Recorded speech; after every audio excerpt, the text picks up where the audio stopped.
you seen this? Hi there and welcome to Why Haven't You Seen This, my movie podcast by me, Emily Barton.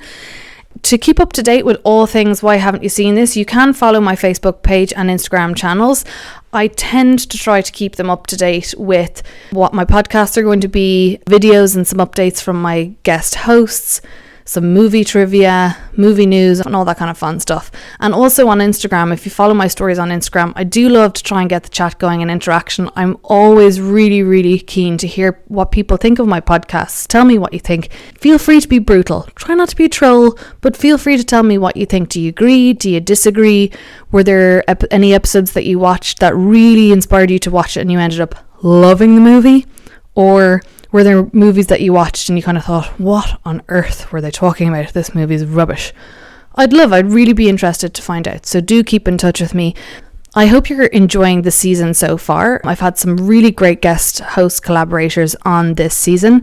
I was heavily inspired by my good friend Aoife Barry, who joined me on Drop Dead Gorgeous, to kind of take a deep dive into 90s rom-com movies. I am a child of the late 90s. I'm a teenager of the late 90s, early 2000s. So therefore, I was the perfect target market for the time. So I like to think I've seen most of them. And I have quite an eclectic mix of DVDs. And one of those DVDs is this film called Get Over It that came out in 2001, which I absolutely love. A lot of my friends that I've mentioned it to don't really know it that well. They might have seen it. It was in the cinema for a very brief amount of time. I remember seeing it in the cinema and dancing my way out the door after the movie. That is the kind of reaction that I had to it. It's a very fun movie. It's the kind of rom-com that really doesn't take itself too seriously. And I think that's actually one of the reasons why I really liked it, is that it doesn't really take itself too seriously. I'm sure a lot of people will have seen movies like Clueless that were kind of loosely based on the novel Emma, and then there was 10 Things I Hate About You that came out in 2000, which was based on The Taming of the Shrew. Well, this film, Get Over It, is very loosely based on another Shakespearean play called A Midsummer Night's Dream. Now, I mean loosely, and it really has fun with it. Set, obviously, in an American town with a group of teenagers in high school. But one of the great selling points about this film is its cast. It's got a really awesome cast. You've got Kirsten Dunst. You've got Colin Hanks. Yes, that's Tom Hanks' son. You've got Ben Foster in a very early, nerdy, strange role, considering what he went on to do. You have Cisco. You have cameos from Elektra and Coolio. You've Shane West. Probably one of my favourite characters and actors in this movie is Martin Short, but I will get to him later because he's probably one of the best things about this movie. I want to tell you about Get Over It. If you did see it when it came out, hopefully it will remind you and re-inspire you, and then if you've never heard of it, hopefully it might get you to check it out if it's your bag. I would say it's not an uber rom-com, like it is a film that is just pure good crack. Such good fun, great music numbers, kind of stylized, really funny and pokes fun at itself. So when I say this movie is a kind of an American teen comedy that doesn't take itself too seriously, it opens with Burke Landers, who's played by Ben Foster. And Burke has just been dumped by his girlfriend Alison, and he's totally devastated. And literally within the first 2 minutes of the movie, having just been broken up with, he somehow falls into this vortex, and as he leaves her house with the box of his stuff, a street dance scene and music number ensues. So immediately this movie is kind of telling you this is going to be random and musical and funny. So you've got Burke, and then you've got Burke's best friend played by Colin Hanks. He's trying to help his mate get over it, hence the name of the movie. But Burke notices that Alison is now seeing this new cool dude on the scene who's played by Shane West, who's kind of a bit of a tool in this movie, to be fair. He notices that Alison and Stryker, played by Shane West, sign up for the High School Musical. And the musical director is played by Martin Short, and he's Dr. Desmond Forrest Oates. And so he decides it would be a really genius idea to get her back to sign up for the musical. And the only problem with that is the guy can't act. The guy can't sing. How he's going to get her back, I have no idea. And this whole movie is about the musical production. And of course, it's all around A Midsummer Night's Dream. So there's kind of the themes of A Midsummer Night's Dream in the characters themselves. And then there's the parallel with the fact that they're also doing a version or a modernized version of A Midsummer Night's Dream in the play. Q, Phoenix's sister, played by Kirsten Dunst, she plays Kelly, who's a year younger. She's mad into musicals. She loves music. She's always known Burke growing up. Of course, now she's absolutely gorgeous, because this was the around the time that Kirsten Dunst was doing a load of comedy movies and rom-coms. She did Bring It On the year before. She did Crazy Beautiful, The Virgin Suicides, all those kind of movies. And she went on to film the Spider-Man movies. She's playing Mary Jane in those, and there's actually a scene in this movie where she comes back and she's got a little bit of red dye at the front of her hair, and it's kind of a darkened scene, but you can if you look closely you can see the red. She had to come back for a reshoot. And of course she slowly helps him learn his lines and teach him to sing. There's actually a brilliant scene in this movie where he's auditioning to get into the musical, and God love him, it's just hopelessly bad. He ends up getting a role which is like sort of horseman number 3 or something like that. I don't even think it's a speaking role. So it's not a great start for him in this movie. And meanwhile, you sort of have two antagonists. You've got the antagonists of Stryker, who's this cool guy who's going out with his ex-girlfriend, who's super hot, super talented, total tool. And he keeps antagonizing Burke consistently and constantly. But the other antagonist is Dr. Desmond Forrest Oakes, played by Martin Short. And if you love Martin Short like I love Martin Short, like I loved Frank, he played Frank in the Father of the Bride movies.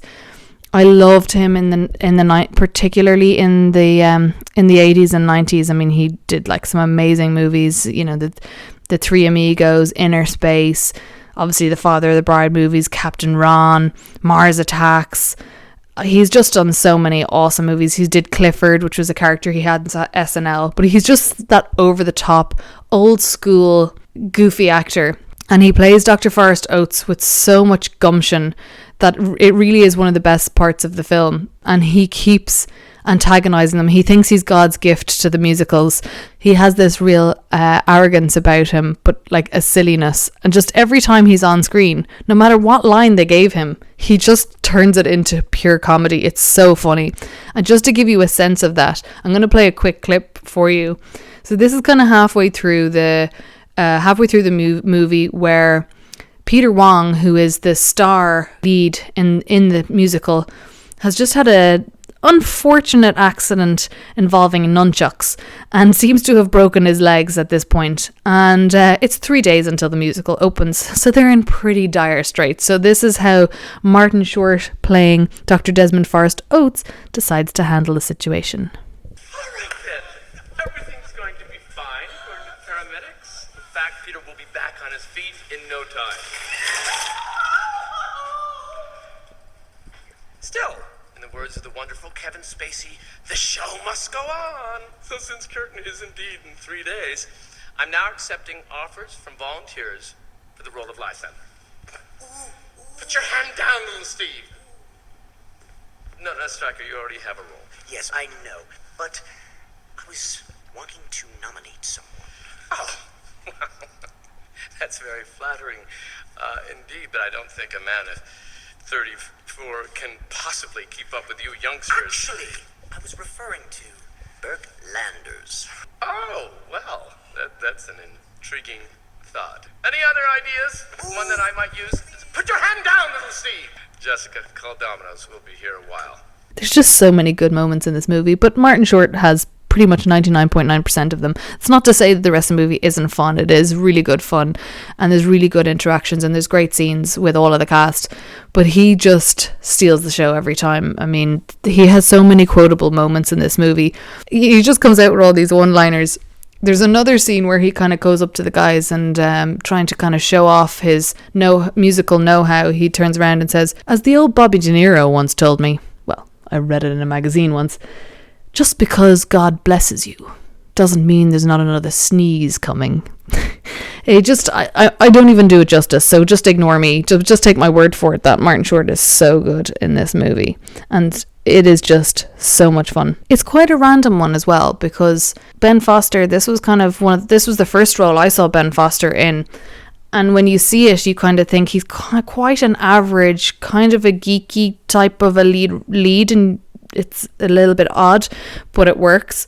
But then when you see what Ben Foster then went on to do, he went on to do Hostage, and he played this like really cool, edgy, evil teenage guy who takes this family hostage. It's a Bruce Willis movie. If you haven't seen it, it's a really, really good thriller. He did Alpha Dog, he did The Messenger, he did the sci-fi Pandorum. He played this really kind of creepy character in 30 Days of Night. He was in Lone Survivor. He was in 3:10 to Yuma. He's done all these like really cool, edgy movies, and he's actually a character actor who I think is massively underrated. He's amazing, but it's kind of random that this was an early role for him. The supporting characters in this movie are awesome as well, and although Martin Short definitely steals the show, you do have a great supporting cast, and I love Burke's parents.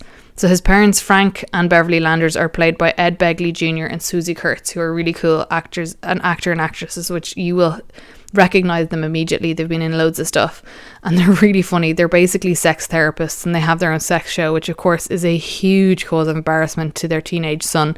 They keep giving him all the sex advice, and they're really chill. Like at one point, Felix, played by Colin Hanks, brings them to a strip club to help him cheer him up after his breakup, and the club gets raided and he gets arrested, and the parents pick him up in the car, and they're sort of like, why didn't you tell us you wanted to go to a strip club? We would have brought you to a strip club, here's loads of condoms to practice safe sex. And he's like, why can't you just be normal parents for once in your life? So they're really, really fun. They play it really, really fun.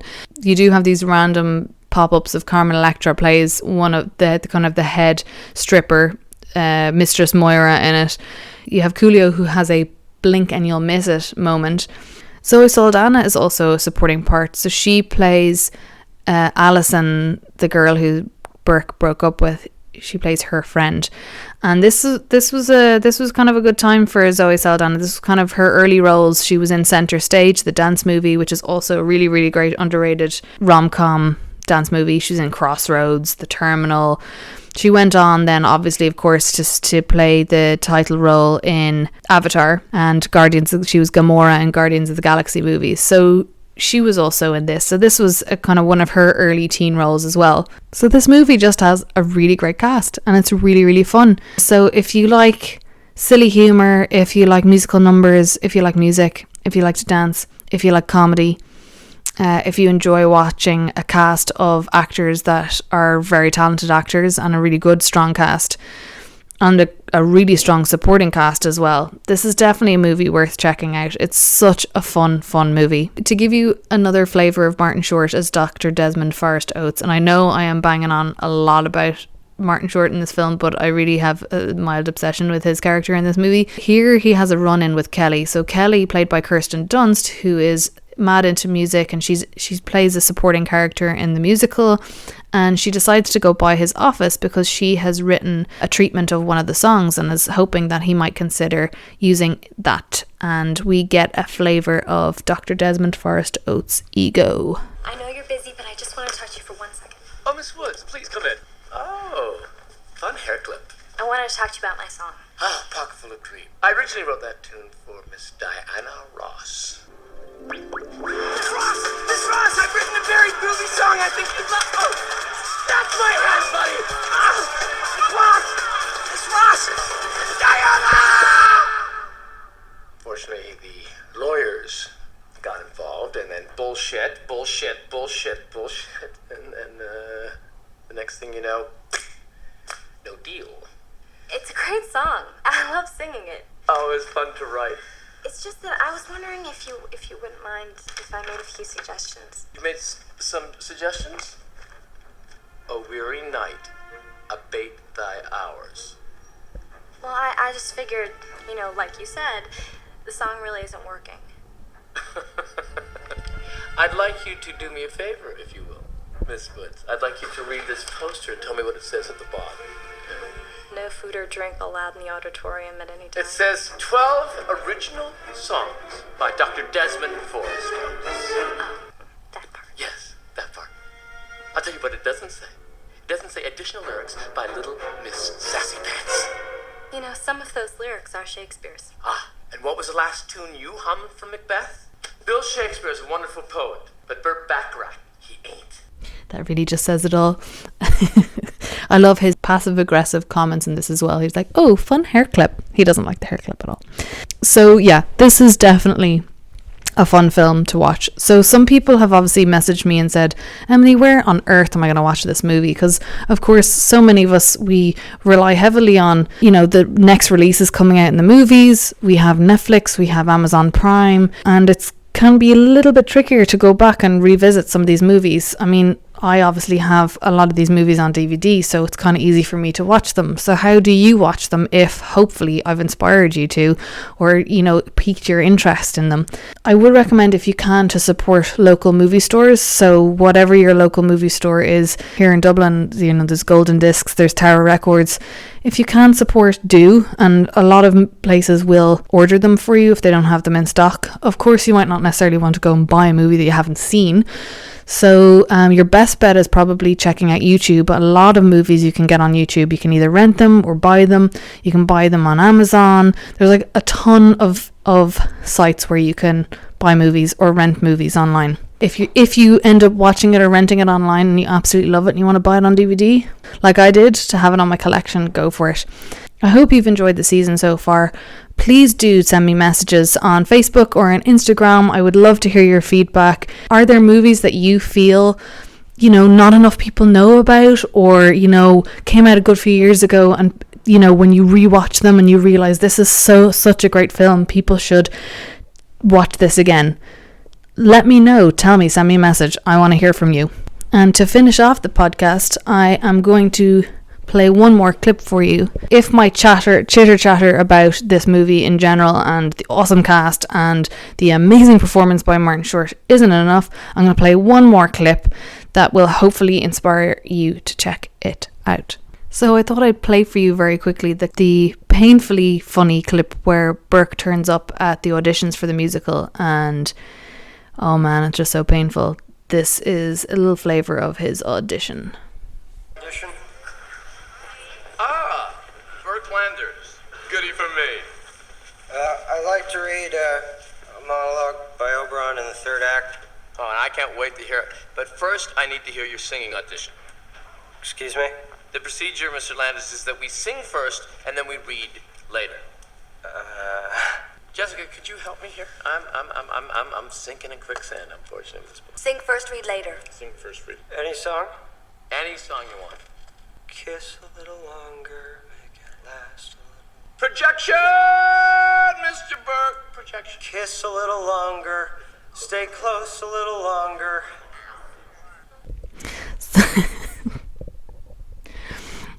Yeah, so random but funny and really good. So check it out. Why, oh why haven't you seen this? Why, oh why haven't you seen